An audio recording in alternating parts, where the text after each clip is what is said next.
What's up everyone, this is ScherBR talking, welcome back to my channel. In today's video I'm gonna show you how I am farming Conquest now that we've finished farming everything. I believe that it's still a very good place to farm right now. There's no other event that gives you more status, so you can farm the medium nodes if you want. I have a very good squad for the medium nodes that is related to just bringing very strong attackers in the back row and in the front row of the Magia 5 formation.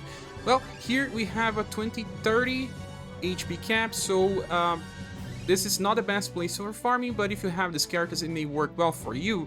Darque has the UDX style inheriting instant kill attack. This is a very powerful attack and you can even use it 2 times. And the other character in the front line is Madeleine. It can even be this version of her or the Platinum one inheriting Luna Fulur.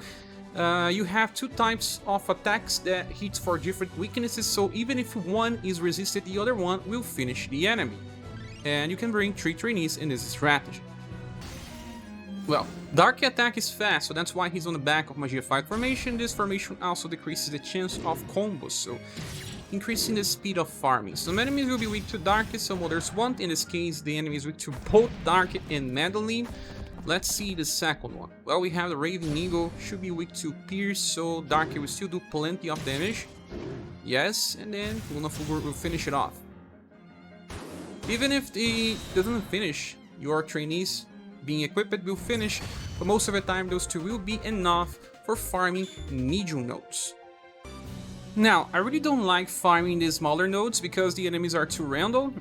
It works if you bring AoE attackers that can attack 2 times with strong damage, like, well, Social Missile, Talon, AoE attack, now Abaddon Hands with UDX Bertrand, and the like. But the next stage I want to show is the Siegfried stage, because this one actually is pretty fast to farm if you know what you're doing. This boss has the lowest amount of HP of all of them because he's accompanied by 2 other enemies, the Serpentmancer and the Terramancer. The Terramancer can even be instant killed, but we will follow this route. Well, the first strategy I have brings Platinum Madeleine without inheritance, just Platinum Madeleine as she is, with Arthur and young Gustave. Arthur's gonna attack with fast. I'm using a dedicated weapon with a mix of GB, SaGa, and Slash. This will only amplify the first hit damage, but the second hit will just get 72% increase. And then after Arthur, Madeleine is on the front. She's gonna help kill one of the mobs with her Demon Burst, and then Gustave is gonna finish. With only 3 moves, you are able to finish the farm and you can bring 2 trainees. Okay, so Arthur damage is very good here, and this Madeleine is wielding a 100% weapon. You need at least 80% in order to kill the other enemy. As you see, the Terramancer is not that alive, and she goes and uses them Lunaco, and then Gustave with a 90% weapon will do Triple Crush and kill Siegfried. If you are not strong enough, the back row units will finish the job, but this is pretty fast. Now, an alternative is to bring Rick. Rick also works well here because he actually has a fire attack with Flame Frenzy, and one of the enemies is weak to fire, so it dies, and you just finish the same way with Madeleine, and then you need a nuker here after Madeleine. It can be Final Emperor with Double Dark Blade, the newest one is even better. It can also be Urpina with her Crossbreak inherited. It can also be Silver with her skill number 3, but none of them are strong enough in my account to finish the boss, so a back row unit will need to attack. Another character works similar to Madeleine is the second version of Gustave, the one with the fire sword. He opens with AoE and then uses a single target fire attack. It's just that Madeleine is widely available, she's a Platinum style, many people will have access to her, and she also buffs the slash damage to the party. So in this case, Urpina went before Final Emperor, he's actually pretty slow. But still 1 turn, Siegfried is not that fast, so you can bring still 2 trainees in the back, they just need to do damage. Now, the second best boss to farm should be Creator, because Creator is weak to all the 3 physical types and also super weak against Shadow.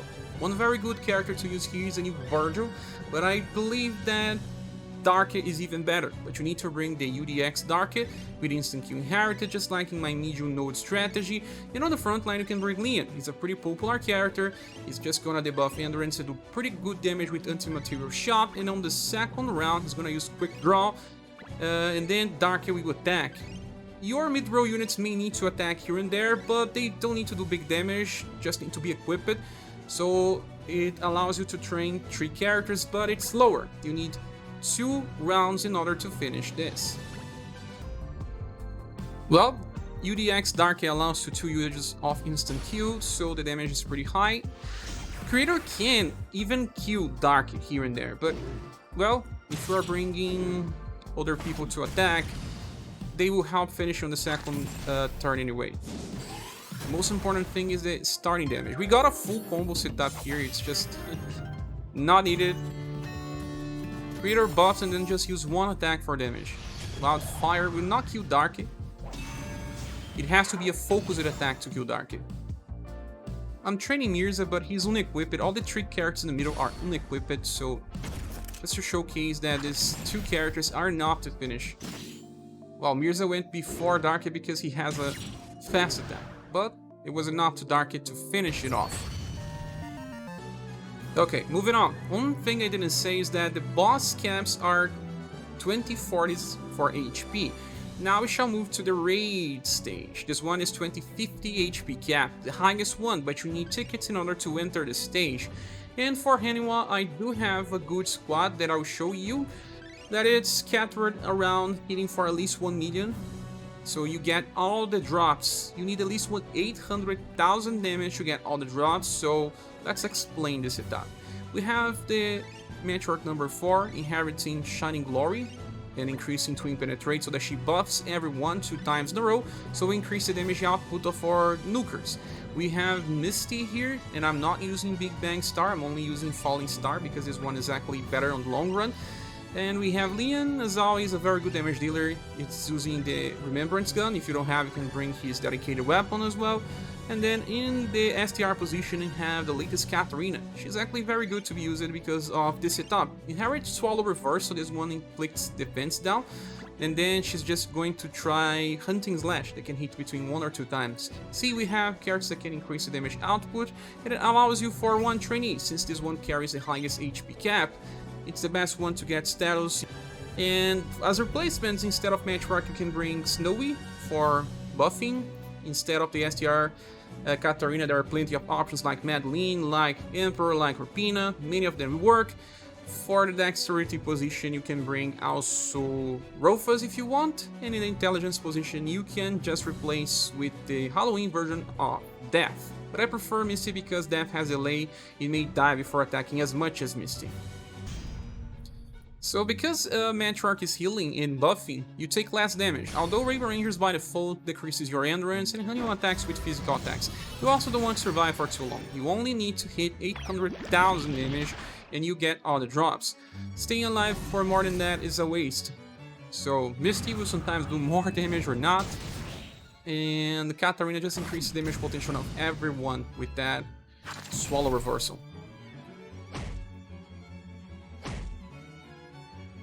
Now, Matriarch will buff and heal to guarantee that everyone attacks on the second turn. If everyone attacks on the second turn, we're more likely than enough to get the required damage. But it's usually achieved by turn 3. See, we already got, but that was because Misty attacked 2 times. Katarina could attack 2 times as well, but that's RNG. It's okay. Let's see how much we get. Can get as much as 1.5 million if you are pretty lucky and don't die so much. But it's already enough.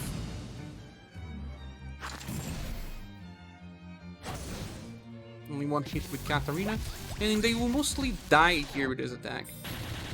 Yes, they did.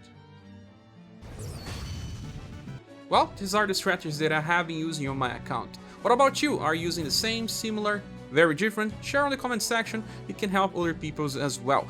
Thanks so much for watching this video, please subscribe if you haven't. If you want to support the channel, there are links on the description of the video. I hope to see you soon in the next one. Bye!